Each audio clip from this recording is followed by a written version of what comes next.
Hi guys, welcome back to my YouTube channel. ఇవాళ నేను కసర్సాయి డ్యామ్కి వెళ్దామని చెప్పి అనుకుంటున్నాను. ప్రెసెంట్ టైం వచ్చేసరికి 5:30 అయింది. అక్కడ సన్సెట్ చాలా బాగుంటుంది అని చెప్పి చాలా సార్లు విన్నాను, ఎప్పుడు వెళ్ళలేదు.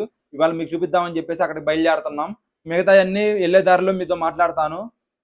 ఈ ఏరియా వచ్చేసరికి హింజవాడి ఫేజ్ 1 మారుంజి రోడ్ అంటారనమాట. అండ్ ఈ ఏరియా మొత్తం హాస్టల్లే ఉంటాయి. మాక్సిమం 60-70% అన్ని తెలుగు హాస్టల్లే ఉంటాయి. రెంట్ విషయానికి వస్తే ఇంకా 6,000 తో స్టార్ట్ అయ్యి మన షేరింగ్ బట్టి అది పెరుగుతూనే ఉంటాయి. అండ్ ఇదంతా మారుంజి రోడ్డే అంటారనమాట. ఇంకా స్ట్రైట్ రోడ్. ఇంకా మేము ఉంటున్న పీజీ నుంచి ఇదంతా 12 కిలోమీటర్స్ ఉంటుంది. స్ట్రైట్ రోడ్ అనమాట. మధ్య లాస్ట్ లో ఇంకా దగ్గరికి వెళ్ళే కొద్దీ ఇంకొక చోట లెఫ్ట్ తిరగాలి. అది ఎక్కడ తిరగాలని చెప్పేసి మీకు చూపిస్తాను. పూణేలో నచ్చింది ఏంటంటే రెండు విషయాలు నాకు. ఒకటి, రోడ్లు బాగోవు. రెండోది ఏంటంటే ఇక్కడ బాగా దుమ్ము ఉండిద్ది అనమాట. దానివల్ల చాలా ఇబ్బంది ఉండిద్ది. అండ్ ఈ పూణేలో నచ్చేది ఏంటంటే వర్షాకాలం. ఎందుకంటే ఈ వర్షం పడినప్పుడు చూడటానికి చాలా ప్లేసెస్ ఉంటాయి. చుట్టుపక్కల మొత్తం కొండలు అయ్యేసరికి ఆ టైంలో మాత్రం చాలా బాగుండిద్ది. దగ్గరలో ఉన్న లోనావాలా గానీ, లేకపోతే టామినీ ఘాట్ గానీ, ఇలాంటి చాలా ప్లేసెస్ లో వర్షం పడినప్పుడు అవి చూడటానికి చాలా బాగుండిద్ది. ఈసారి ఎప్పుడైనా మంచిగా వర్షం పడినప్పుడు ఖచ్చితంగా వ్లాగ్ తీసి మీ అందరితో షేర్ చేసుకుంటా. అండ్ ఇక్కడ ఎగ్జాక్ట్ గా 2.5 కిలోమీటర్స్ దగ్గర మాత్రం ఒక లెఫ్ట్ వచ్చింది. అది మాత్రం జాగ్రత్తగా చూసుకొని ఇటు రండి. అండ్ ఇక్కడ మాత్రమే కొద్దిగా రోడ్ అనేది కొద్దిగా బాగాలేదు, మిగతాదంతా చాలా బాగుంది. ఫైనల్ గా మనం వచ్చేసాం. ఇంక లెఫ్ట్ సైడ్ చూసుకుంటే కార్ పార్కింగ్ గాను బైక్ పార్కింగ్ ఎక్కడే ఉండిద్ది. అండ్ కార్ పార్కింగ్ గానీ బైక్ పార్కింగ్ గానీ ఫీజు అంటూ ఏమీ లేదు, ఫ్రీగా పెట్టేసేసుకోవచ్చు. అండ్ ఇక్కడ బోటింగ్ మాత్రం ఈ ప్లేస్ చాలా బాగుండిద్ది. ఎందుకంటే నేను డైరెక్ట్ గా ఎక్స్పీరియన్స్ చేశాను కాబట్టి చెప్తున్నాను. బోటింగ్ మాత్రం చాలా బాగుండిద్ది. అండ్ సన్సెట్ మాత్రం చాలా నచ్చింది.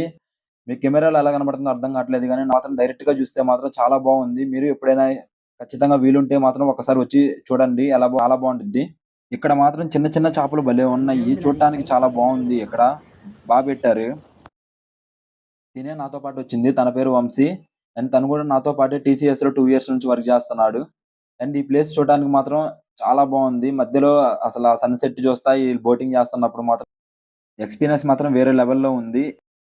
ఇప్పుడు ఈ బోట్ కాస్ట్ ఎంత అండ్ ఎంతసేపు ఇక్కడ ఉండొచ్చు అనేది ఇప్పుడు నేను చెప్పబోయే వీడియోలో ఉంటుంది. ఆ వీడియో చూడండి.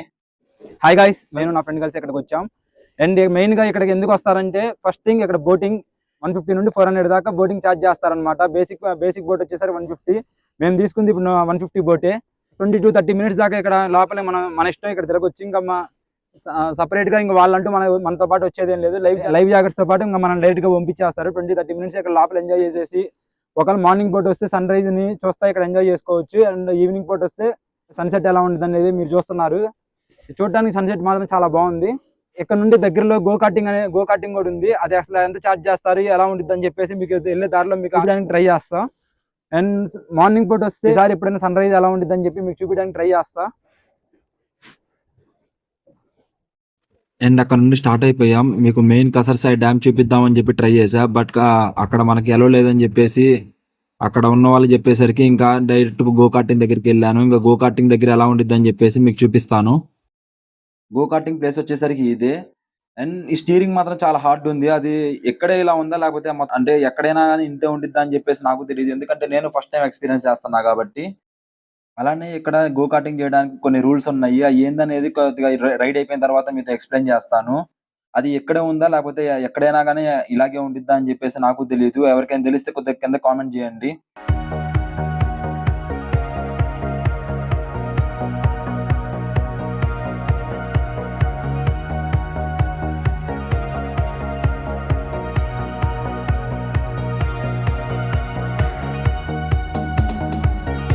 అండ్ గో కార్టింగ్ విషయానికి వస్తే ఎక్స్పీరియన్స్ అయితే బాగానే ఉంది, కానీ ఇక్కడ రూల్స్ అండ్ రెగ్యులేషన్స్ కొద్దిగా వింతగా ఉన్నాయి.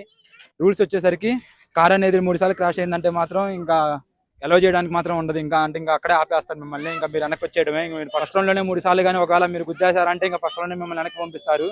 ఇంకా రేట్స్ విషయానికి వస్తే పర్సన్ కి 300 ఉంది. అండ్ ఇద్దరు కూర్చుండేది అయితే మాత్రం 400. 5 రౌండ్లు ఉంటాయి. ఇప్పుడే కసర్సాయి డ్యామ్ నుంచి ఇక్కడికి వచ్చాను.